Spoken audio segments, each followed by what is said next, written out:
后来进前因为疫情的关系，大家拢较无爱出门，若要买厝，拢是透过电脑网络线顶来看厝。讲今年农历7月几啊月买卖厝的成交量，甲去年同期比起来是减1/4。不过最近这个看厝的人拢出来了，房屋中介带看厝的人数，为进前每礼拜才1组，到这个月每礼拜已经有4、5组了，这个买气有较回了。 可以看到这个房子就是刚翻新过。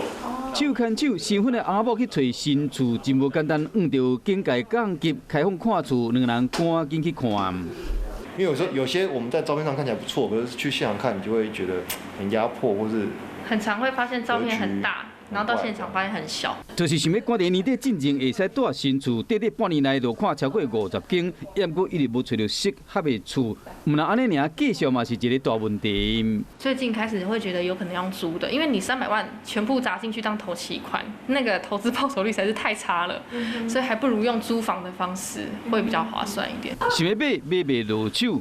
疫情影响到房屋市场，以台北市8月份移转栋数来统计，去年差不多是2500栋，今年剩较无2000栋，减25%。那台北市尔，传统民俗月是小月，甲7月份比较起来，8月份的成交量6都除了台北、台中、成长以外，其他4都拢是退步，全台湾竟然是减30%。 加在即马疫情有较回，这个月开始有不少民众伫看厝，所来房屋市场业者真乐观。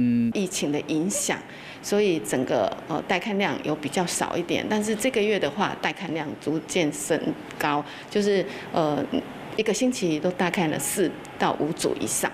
因为疫情较回，民众整体看厝量甲5月份比较起来增加9%。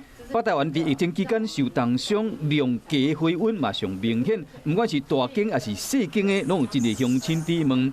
疫情后的经济房屋市场算是真乐观。